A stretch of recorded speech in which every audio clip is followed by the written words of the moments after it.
You can't.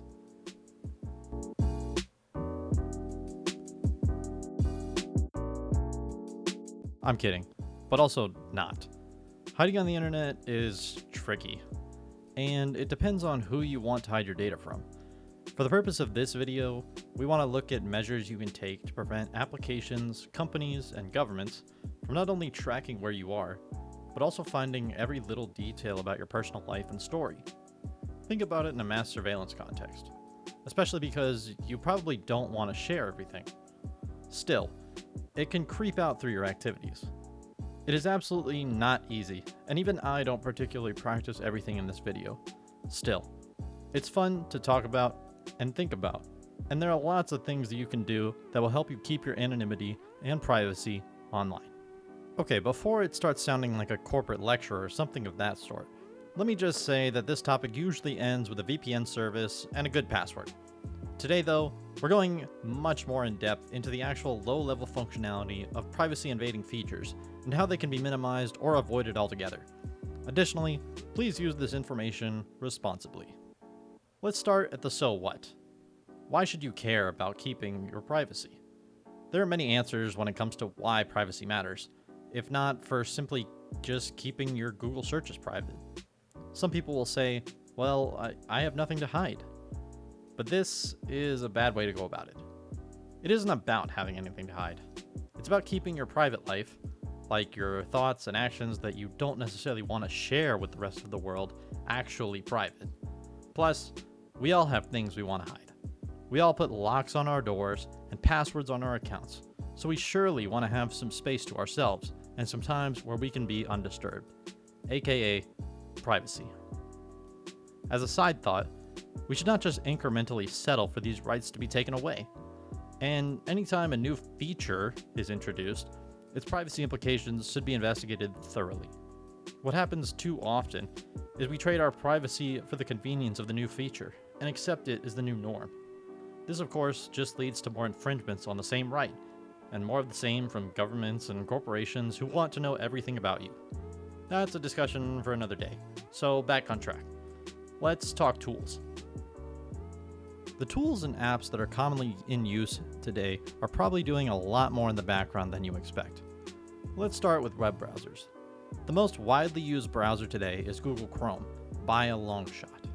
Chrome is fast and has a great UI.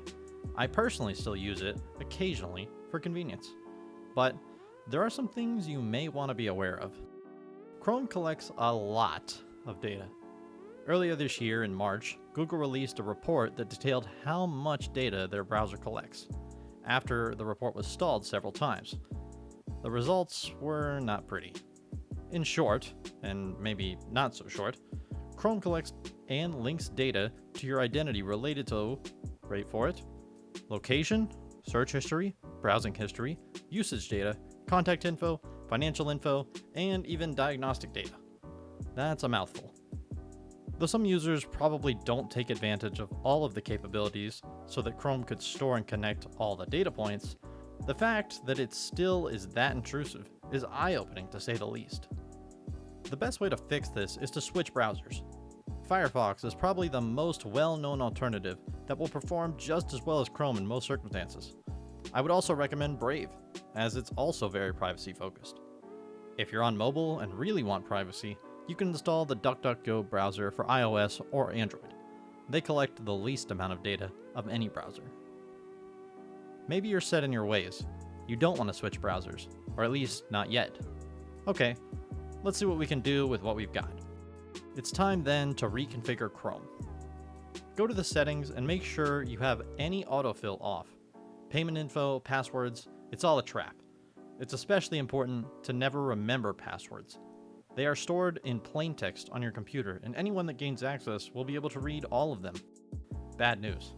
Just don't make it easy for them. Next, change your cookie settings to block third-party cookies, and make sure that cookies and all site data are cleared when Chrome is closed by checking the box. Also, send a do not track request with your browsing traffic. That way, it's more likely that your location data will not be tracked when browsing sites. That can help in the meantime. Finally, anytime you use your browser, do so in private mode. I know. That's a tough ask, because it will not remember anything about your session. And if you're like me, you have 87 tabs open at any one time. But privacy isn't always convenient.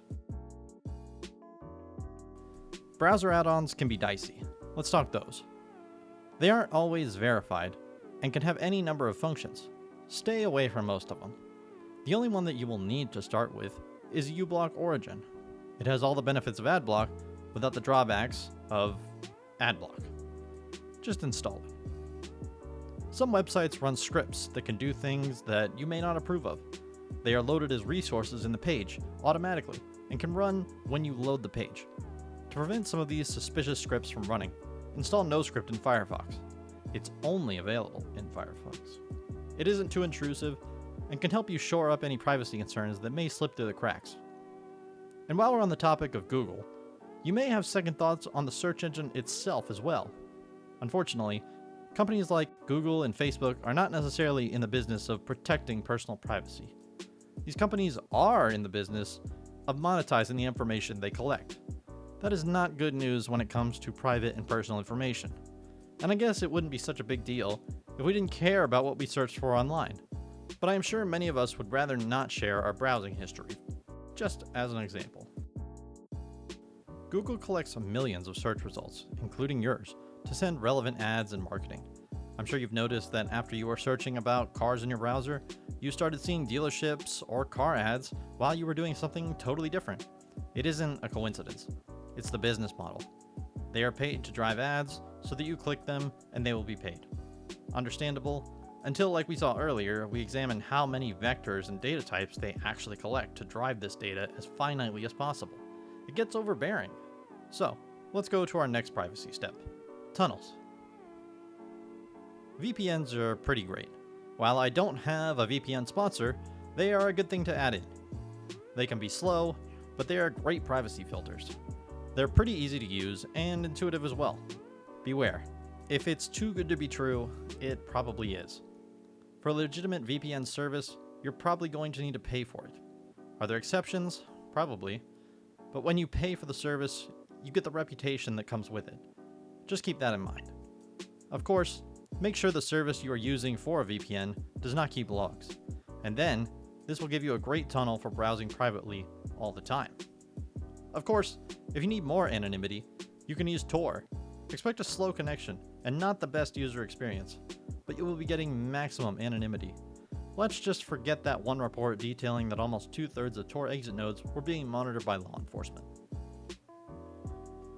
Social media, as you might expect, is a nightmare for privacy concerns. Mostly because anything you post generally belongs to the company after you've posted it. But also, their stances on it are somewhat invasive.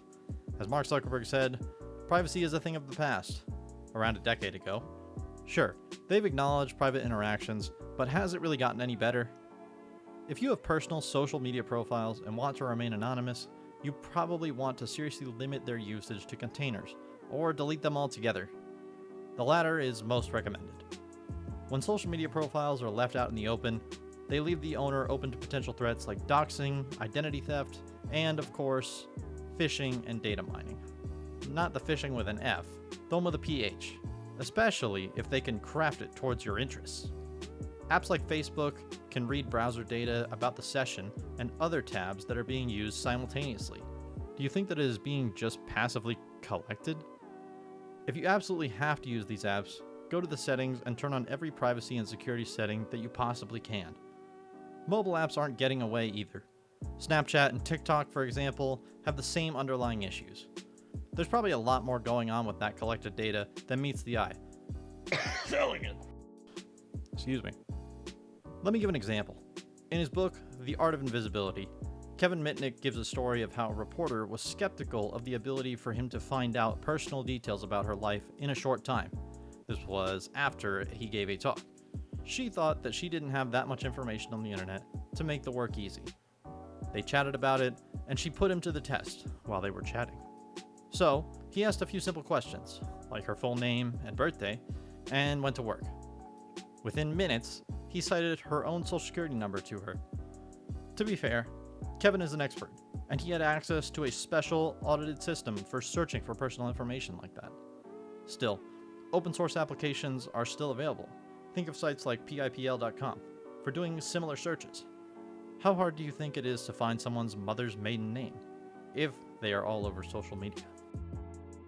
Operating systems like Windows have their own privacy concerns. Similar to an Amazon Echo, Windows Cortana Assistant AI is able to work off of microphone input and voice commands. Perhaps less intrusive, as it can be turned off, and I'm air quoting, there isn't just a wake word that can be used to instantly activate it. Cortana still gives your computer a lot of access to things that you may want to keep private. This is just one of the potential issues for Windows, as great and useful as it is. If you're serious about privacy, then Linux is the way to go, for better or worse. One of the best privacy-focused operating systems is the Cube's OS, spelled with a Q. It is one operating system that you can use to containerize your computer habits. One container you may use for social media, others for shopping, and others still for writing documents or playing games. These containers are divided in the operating system into what they term cubes.